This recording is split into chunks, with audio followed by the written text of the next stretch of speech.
I've told you this before, and I'll tell you again. In today's world, your company is head and shoulders above a lot of people, out there. You guys care, and that's unheard of in today's world. In today's world, it's all about money, and you guys aren't about the money. You guys, it's all about making people better, and that's breath. It's a breath of fresh air. It's a breath of fresh air. Welcome to The Bee's Knees, a podcast full of articles, interviews, clinical studies, and advice about knee surgery, physical therapy, and life after knee surgery. Hi, this is PJ, host of The Bee's Knees. Welcome. I'm glad you're here for another edition of our show. So think back to November, December, right before the end of 2018, when there was a big government fight and a shutdown.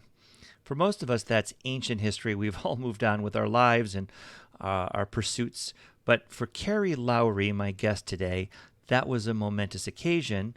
Carrie works for the TSA. Carrie was out of luck when it came to getting his recovery on track after his knee replacement. You'll hear him describe the course of events, but that really goofed up one guy's knee recovery, and it took a visit with the X10 and a manipulation under anesthesia to get this guy back in the game. Kerry is now back full-time at the TSA in Orlando. He's got an interesting history. He was an umpire for a good part of his life, worked in Venezuela. Really wonderful fellow. We've become very good friends over the course of his recovery with the X10, and I'm delighted to share his story here. So let's listen to my conversation with former umpire, current TSA agent, Kerry Lowry. Well, I'm Carrie Lowry. I'm a 55-year-old guy. Lived in Florida for 26 years, originally from Virginia. I moved down here to umpire baseball for a living and ended up getting a job with Major League Baseball, doing minor league ball for a while, and going to Venezuela and umpiring baseball for 5 consecutive years down there. I've done a lot of baseball games, a lot of softball games, a lot of anything with a ball in it I would call a balls and strikes or safe and outs on. Background is I'm an engineer by trade, and I'm currently working at the Orlando airport, working for Homeland Security with TSA. Every day is an adventure at Orlando airport. Married, have one child. He's 36, lives in London. He's currently in the Air Force, and married, and just only got a baby next week. Baby due next week. What? Seriously? Yeah, I'll be a grandfather next week. Oh man, I had no idea. That is really cool. Yep, wow. He's a good kid. Turned out he's a good kid, just like his mother. So, oh yeah, not like his dad. It's like his mother. And from all the activities that I've done in my life, baseball, all the wrestling, football, all the things I've done, it created a knee issue. And over the course of my life, I've just had the ailments, and next thing I know, arthritis kicked in, and then I had to get a new knee put in eventually. Did that surprise you, or were Yes. you like, man, I'm working on my knees? I mean, being an umpire, No, it's it surprised me. When I saw the X-ray and I saw bone on bone, I knew I was going to be in for a long doctor's office visit.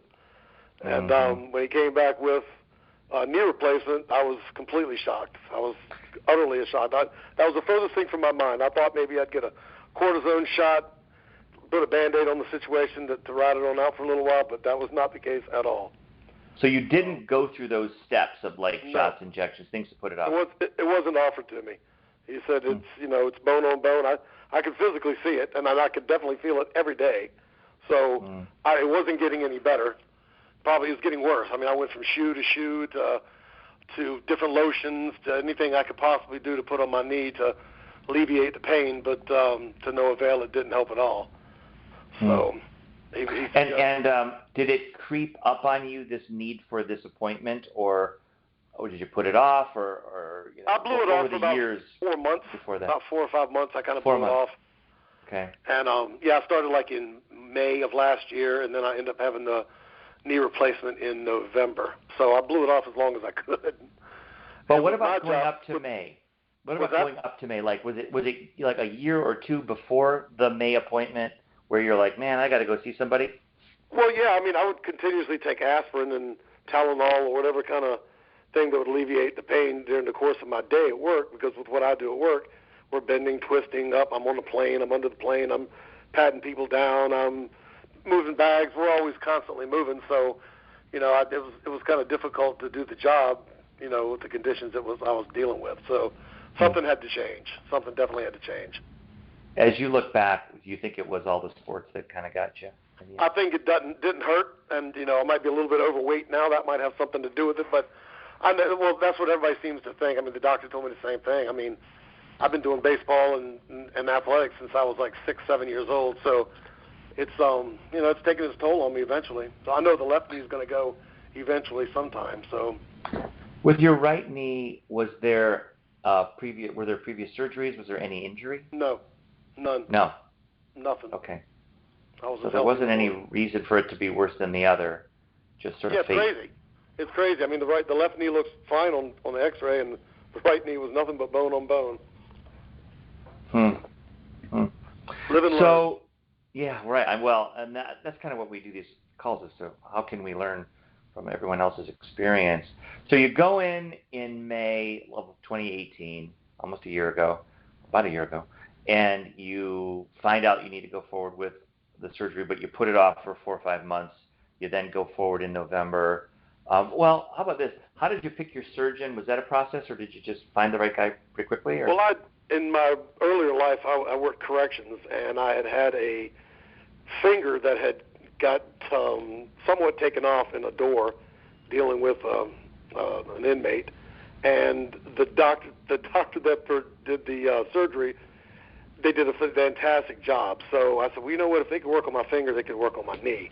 So they're also the team physicians for the Orlando Magic and all the sporting activities around this area. So I figured if they could work on, these $1 million basketball players, then they could work on a simple man like myself, knee. So I went that route.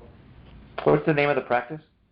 Jewett Orthopedic in Orlando. Sure. Right. They're a pretty big outfit, too, in that region. Yes, they are. A lot of surgeons. Yeah. So you find Jewett Orthopedics, and then who was your surgeon? Dr. Randall Rust. Rust, right. R-U-S-T, Rust. Mm-hmm.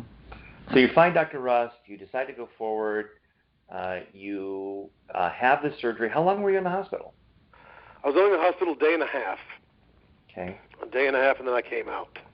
And what was going on in the hospital? If someone hasn't gone through surgery before, they have one coming up, what should they expect in the hospital? I don't know. I don't really know. I just know that they told me to come in, went in a certain time frame, and it was like a wham bam, get you in and get you out kind of thing. So I guess to keep the blood clots down, I wanted to stay a couple days just to make sure I didn't have any issues prior to getting released. Did you use a machine? Did you use a CPM machine in the hospital? I did not. I went to physical therapy that afternoon, and like I say, and then I was only there for like a day and a half, so I only got one session of physical therapy, and then I got released, and then everything bad started after that. So.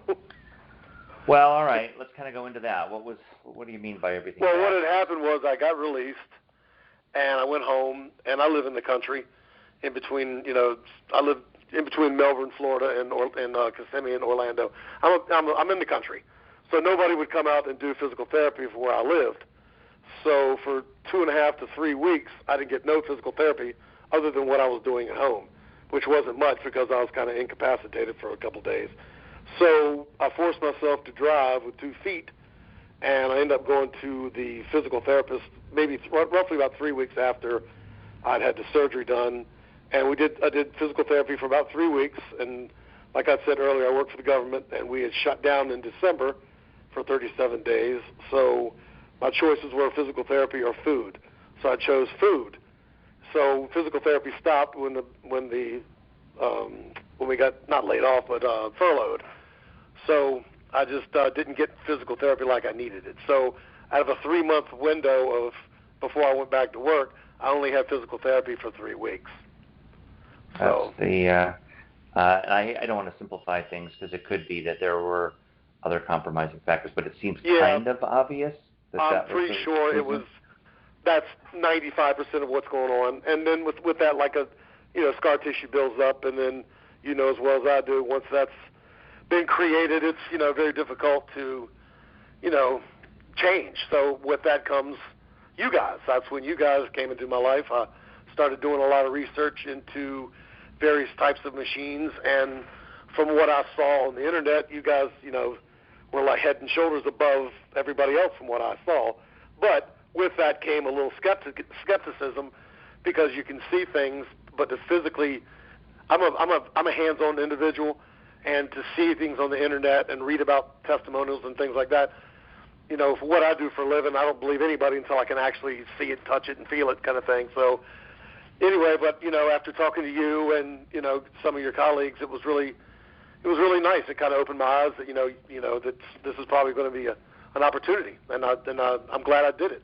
I'm really glad I did it. Actually, it's probably one of the better choices I've made in my life. It is a risk, though, right? You couldn't sit on one before you got on it. You had to kind of have a little bit of faith and keep the skepticism aside a little bit, right? Yeah. Absolutely. I mean, there were some things that we talked about, you and I, that just led me to believe that you guys were very sincere, and I've told you this before, and I'll tell you again. It's very refreshing to deal with a company that actually cares, and you guys went above and beyond for me, and I'll be eternally grateful for you guys and the machine. I mean, it was a phenomenal experience. Absolutely. So great to hear that, and as you know, we're trying to make that experience happen for everybody. And everybody should. I've passed it on to as many people that I've seen in physical therapy, your information, and trying to get your business out there, because you guys, there's not much out there for people that have knee replacements other than that CPM machine, and that's very dated. I mean, you sit there and this machine that you guys have, it pushes you. It takes you as far as you can go. It allows you to go as far as you allow you to go, and then it stops when you can't go any further. And with the other machine, it just seems like it's more very outdated, to be honest with you. So it was definitely a breath of fresh air to find a machine that is something that I definitely needed, without a doubt. With all the athletic stuff that you've done in your life, does it remind you of anything that you've used in the gym or any setting? Not really. No, I've never really. I guess I took all this for granted. I never really realized how important it is to for flexing. I mean, prior to using this machine, I couldn't bend over and touch my toes. Not because I'm fat, just because I've never had flexation. I've never had any kind of flexibility. Mm-hmm. I've always been very tight. My hamstrings have always been tight, but I can do it now. I've never done it before in my entire life. But and it all comes down to stretching and doing a lot of things that I think Tricia, right? Tricia was telling me, helping me out with, and she was very helpful as well. Very helpful. Very nice person. Very nice person. She knows her stuff. Tricia does. She was very enlightening. I was kind of going a little overboard with between the machine, the physical therapy, what I was doing at home, getting in the pool, doing whatever I could do to make my knee better. She was kind of encouraging me to slow down a little bit, rest, use the machine, utilize your physical therapy, and don't overkill it. Just don't abuse the system. Basically, I was definitely killing it more than I probably should, because I've always understood. I didn't understand that the rest period, all this stuff that goes along with physical therapy, because I've really never had any kind of injuries that required this type of physical therapy. Right. How was it different than the PT that you had gone through? Different in the sense that PT, I usually dealt with machines like a squatting machine or a leg curls, or I couldn't get on the bike for the longest time. I finally got on the bike now, but just different in the sense that on the X10, it focuses on exactly what you're trying to do. You're trying to get extension, you're trying to get flex, and the other ones are more of a physical demanding thing versus a sit and let the machine help you out. I can't explain it, but it's more of a physical thing. With physical therapy, you sit there and you do squats, and the guy will, do all kinds of things to help you out. But realistically, the X10 is was pretty much my go-to guy. I was very unhappy when the machine left my house. Well, I loved every minute of it here. We even had a nickname for it, so there you go. I love that thing. It was a great machine. Great machine. Now, wait a minute. I love, of course, I'm jumping up and down listening to you talk right now. But what nickname did you name it? We just called it the machine. Nothing special, but but it was just kind of the running joke of the house. My wife would say, "Are you on the machine? Are you on the machine? Are you on the machine?" Yeah, I'm on the machine. I'm always on the machine. I lived on the machine. I spent a lot of time on the machine. It was an incredible product, no doubt. It's your nature, though, isn't it, to just tackle these things? Yes. I mean, you look at your career path and the things you've done and throwing yourself at it. Yeah. Very conscientious person. So it sounds like you did a lot of time on the machine. Did you do, we start with about 3 sessions, maybe 30, 35 minutes each. Did you lengthen those sessions? Sounds like you put in more time than the starting point. Of course I lengthened them. I did the 3 30-minute sessions for about maybe 2 weeks, and then I went to an hour. Okay. And then I was on the machine 3 times a day for at least an hour each time. Wow. And then at the end, I kind of backed off a little bit and ended up just going to one hour thing. When I went back to work, it was kind of hard to. Yeah. It was kind of hard to get 2 times in a day when I go to bed at 7:00 at night. So. Right. Yeah. So. Right. Yeah. I mean, I was on it like when I was not working. It was daily. It was definitely a part of my daily life, morning, noon, and night. So. Without a doubt. And how did you do? I mean, in the end, what kind of range of motion did you get? Well, when I started the machine, I got the machine 2 days prior to I had the procedure done, and we didn't really go into this. I had the procedure done. Let's talk about that. Yeah, the manipulation under anesthesia. You had that procedure. Correct. I had the procedure done on the 19th of November, and around March, I wasn't getting any more flexation than I should have gotten. I was at, I think when I wrote it down, I was at, I was at 17 extension and 78 on the flexing part prior to the manipulation. So I go in the end of March 23rd, I go in for manipulation, and they knock me out. They bend my knee to I think it was 125, took a picture of it, and woke me up and said, have at it. So I come home, get on the machine, and like I said, I started at 17 and 78, and when I got done with the X10, I was at 0 and 121. So wow. It's been a great thing. It was a constant work. What I had a hard time with was if I got back on the machine like an hour after or 5 hours after I'd gotten off of it, I couldn't immediately go to where I left off. I had to gradually build my way back up to it, but it didn't hurt like it did prior. So it gradually worked up, and then it got me to as far as I could go, and then, like I said before, it would only allow me to go as far as it would allow me to go, and then it just would go down. And then I think it was Dave had showed me various things that I could do to change the machine itself, whether it's putting pressure on the leg and working your hamstring or other things out there that was possible to do. So I experimented with that for a little bit, but I found that physical therapy kind of covered that end of it. So I basically just stuck with the extension and the flexing as much as I could on that. But so Dave set you up and taught you a couple days before. Correct. Tricia takes over, once you get going on it and your MUA. But I remember it was you had a kind of a tough first 7 to 10 days. I think you were struggling a little bit, weren't you, after the MUA? Yeah, after the MUA was horrible. It was just like I had the procedure done all over again, the knee replacement. It was difficult. It was difficult. Felt like I was back at square one again. But after about maybe 2 weeks of constant persistence, it slowly but surely, changed. It definitely changed. So it took a while. It was a stubborn knee. Yeah, I know I was a little concerned because and you just stuck with it obviously, but it was, sometimes we see people just roar back, boom, boom, boom. In your case, it was tough sledding for a while, and it did take you a little longer than, we might have expected. I've noticed something last week in physical therapy. I don't know why it's taken so long to figure this out, but last week the physical therapist, I have a small, maybe about the size of a tangerine, a little smaller maybe, on my right knee on the right-hand side, right above my kneecap. It's just like a little mountain.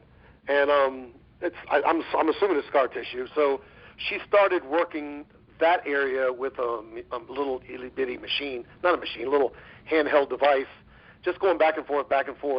And she ended up going up and down the side of my thigh all the way up to my hip bone, something called an IT band or something. And, oh, my goodness, as soon as she started on that, it loosened my knee up even more.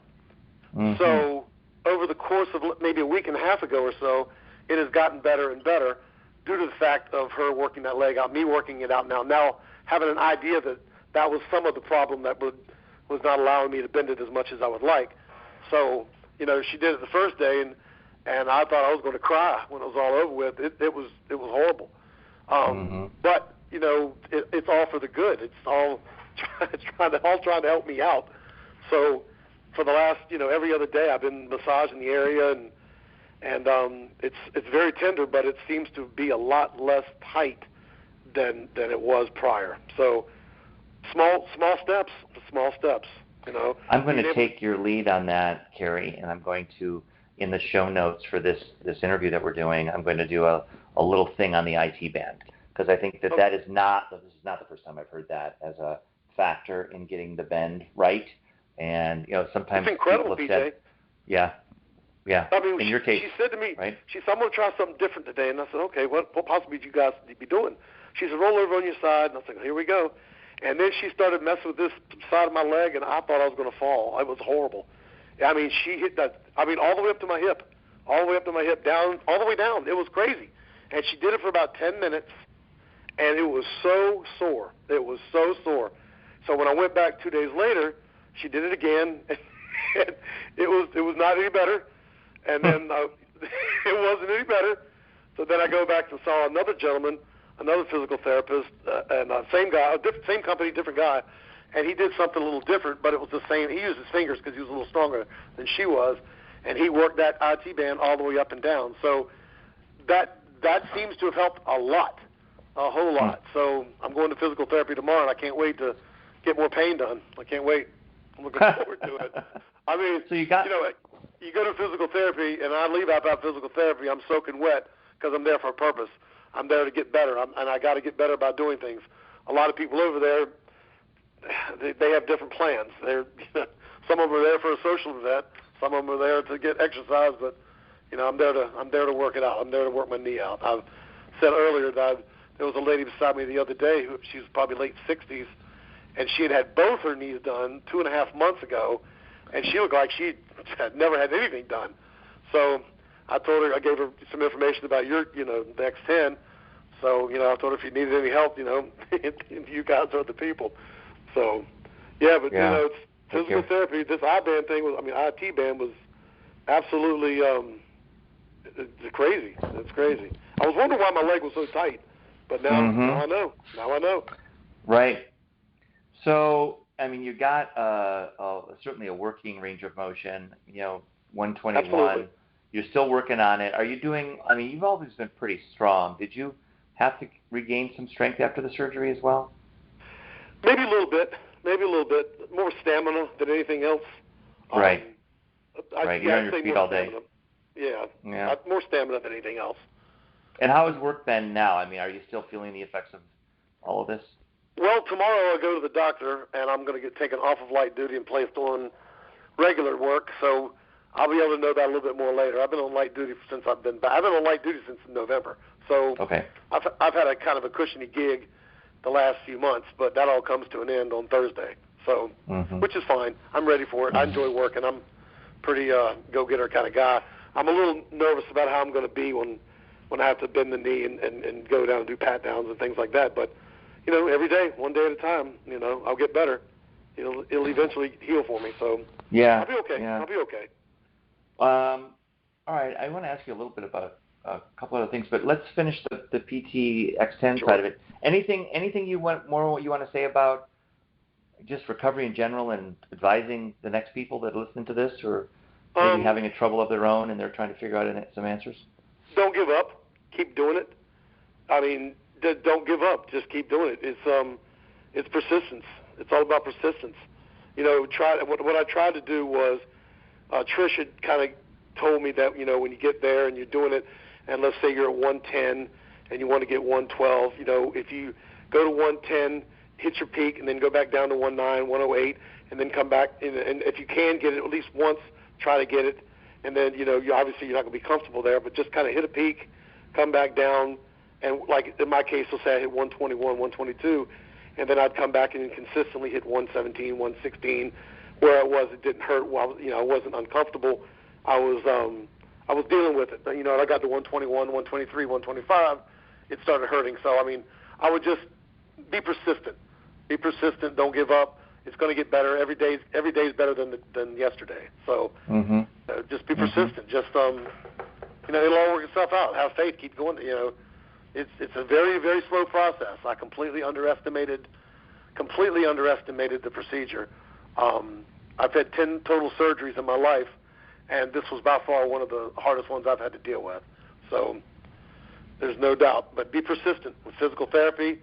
Go to physical therapy. Don't call off sick. I mean, go, and because they're only there to help you. They're, you know, and the X10's the same thing.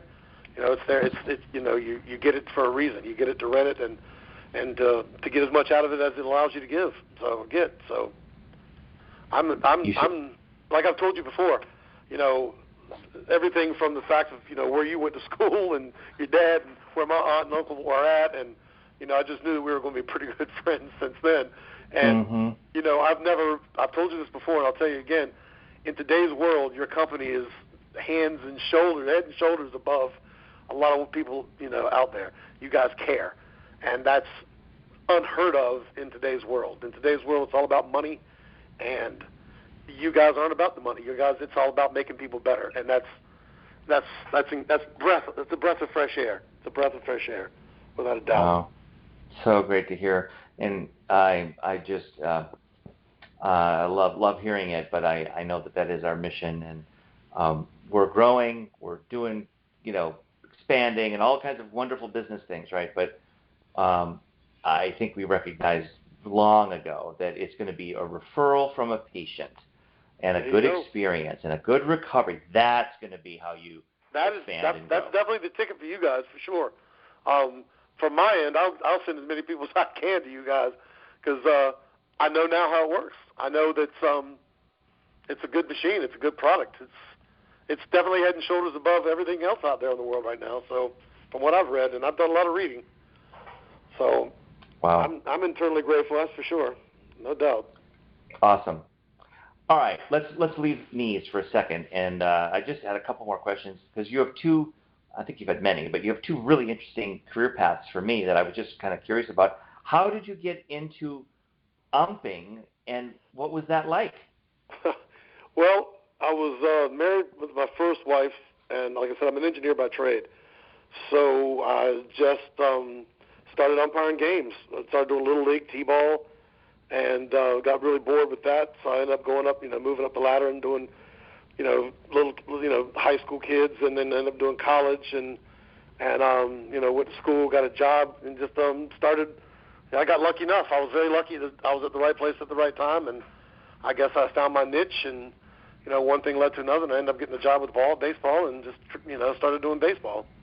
And then I ended up going to Venezuela, and I'd been in South Florida for about 2 weeks, and I was from Virginia, and I moved to Florida to pursue the baseball thing, and I started traveling everywhere, and then I was living from house to house and with friends and whatnot, and I didn't really have a house to call my own. And then all of a sudden, this ex-Major League umpire just happened to be a part of the association that I was involved in.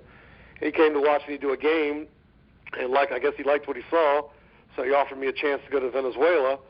And I'd only been in Florida maybe a month, 2 months, and I had to go get a passport down in Miami. And next thing I knew, I'm going to Venezuela, and went down there 5 winters in a row, and done a lot of baseball down there. Then I came out, and then, like I said, I met the wife. I went down there for 5 years, and then after the 3rd year, my wife, my girlfriend at the time now, she's like, well, what's going on? Are we going to get married or what? And so I didn't think it was going to be cool for me to travel 8 months out of a year while I had a wife that didn't speak English or drive a car or know anybody in the United States. So I got out of baseball and been married to her for 26 years. So, yeah. Well, started off as a girlfriend for a few months. It's been a wife of 23 years, I'm sorry.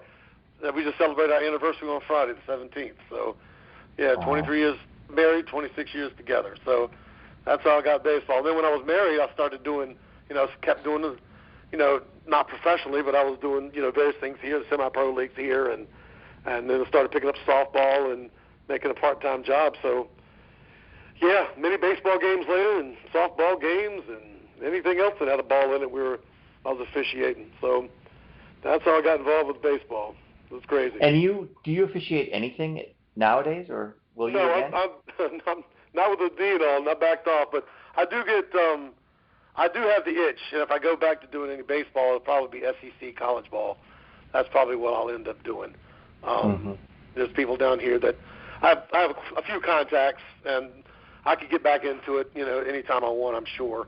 It's just a matter of reaching out and getting ready, basically, because it might not look like you have to be in shape, but there's a lot of running and bending and squatting and, all that stuff involved. But we'll see.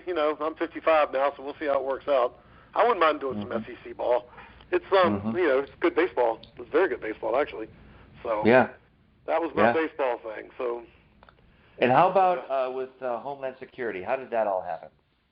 I was working in a jail as a corrections, and we got laid off, and I needed a job, so I'd applied. It was a very, very, very lengthy process. The background check was incredible.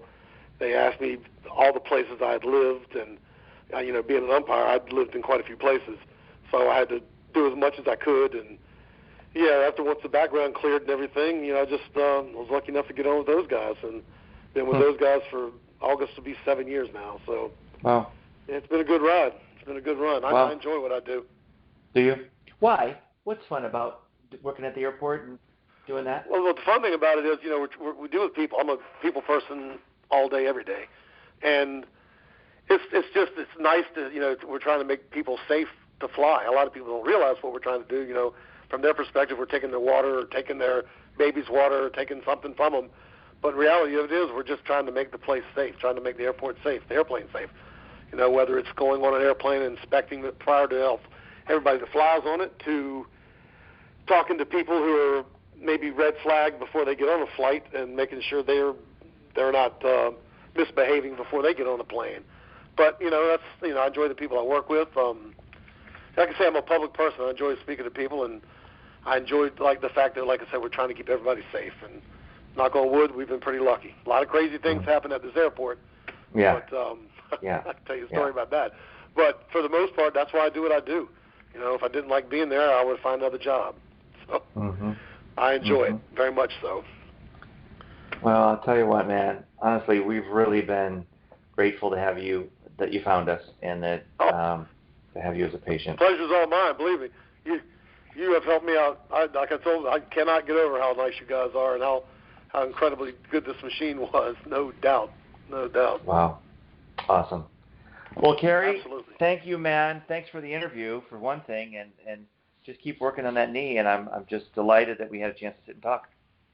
Absolutely, man. Thank you for everything, dude. I appreciate it.